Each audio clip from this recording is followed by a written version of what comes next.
টানা এক সপ্তাহের অতিবৃষ্টি ও পাহাড়ি ঢলে সৃষ্ট বন্যায় বিপর্যস্ত চট্টগ্রামের বিভিন্ন উপজেলার বাসিন্দারা।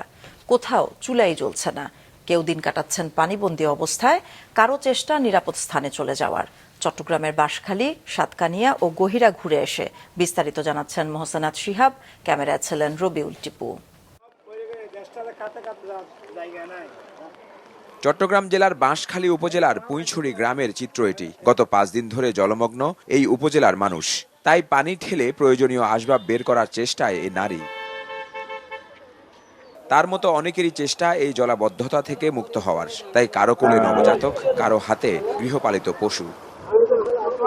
বাঁশখালী উপজেলার এই বাসিন্দারা বলছেন, আশ্রয়কেন্দ্র খোলা হলেও নেই আশ্রয়কেন্দ্রে পৌঁছানোর সুযোগ। বহু বছরেও উঁচু বা সংস্কার করা হয়নি রাস্তার। ইট বিছানো একমাত্র পথটি বন্যায় তলিয়ে গিয়ে ভেঙে চুরে একাকার। বৃষ্টি হলেই পাহাড়ের পানি সব এদিক দিয়ে এসে মানুষের ঘর বাড়ি ভেঙে গেছে। অনেকে ঘর বাড়ি ছেড়ে আত্মীয় স্বজনের বাসায় আশ্রয় কেন্দ্রে আশ্রয় নিয়েছে। সব বাড়িঘর ডুবে গেছে, অনাহার মানুষ আছে এখানে বর্তমানে। পানি নেই, খাদ্য নয়, খাদ্য বস্ত্র কিছু নেই, কাপড় নয়। আশেপাশে যেগুলো আশ্রয়কেন্দ্র আছে ওইখানেও তো মানুষ যেতে পারছে না পানির কারণে। অত দূর পানি, ওখানে তো আশ্রয়কেন্দ্রও যেতে পারছে না। এখনো পর্যন্ত আমাদের বাড়ির মধ্যে এখনো কোমর পর্যন্ত এখনো পানি আছে। যারা খাদ্য নিয়ে আসছে সবাই চলে যাচ্ছে অন্যদিকে, যেখানে পানি হয়েছে ওইখানে কিন্তু খাওয়া দাওয়া নিয়ে এখন যাওয়া হচ্ছে না। একই রকম চিত্র আরেক উপজেলা সাতকানিয়াতেও। অনেক জায়গায় কোমর সমান পানি, নৌকাই তাদের একমাত্র ভরসা। ঘর বাড়ি সব ডুবে গেছে, তো মানুষ চলাফেরা করতে পারছে না। অনেক পানি, বাড়ি দিয়ে এতটুকু পানি, এই জন্য এখানে জাল নিয়ে আসছে। জেলা প্রশাসন জানিয়েছে, এ দুর্যোগে ক্ষতিগ্রস্ত প্রায় 8 লাখ মানুষ।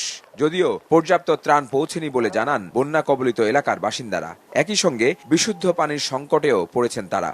পানি আসলে সবাই আমরা পালনে বসবাস করি, আমি অনেক কষ্ট আছি এখানে। আজকে 8-9 দিন ধরে, আজকে শনিবার থেকে খাওয়া দাওয়া দোকান থেকে আনে। এখানে কোনো কেউ টান দিবে এরকম পর্যন্ত কেউ এখানে আসে নাই। এদিকে এই সাইডের মানুষ যেগুলো আছে মোটামুটি ওরা খাবার দাবার তেমন পাচ্ছে না।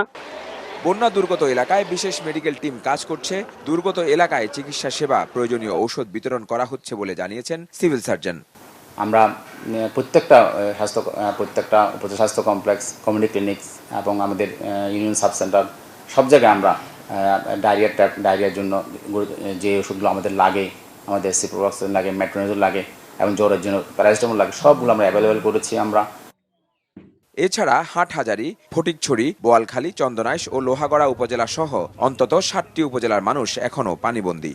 পাহাড়ি ঢল ও টানা বৃষ্টিতে সৃষ্ট বন্যায় এখানে ভেসেছে ফসলি জমি, ডুবেছে ঘরবাড়ি ও সড়ক। অতি দ্রুত তল্পিতল্পা নিয়ে নিরাপদ স্থানের দিকে ছুটছেন সাধারণ মানুষ। পানিবন্দী এসব মানুষকে উদ্ধার করাটাই এখন তাদের সবচেয়ে বড় আর্তি।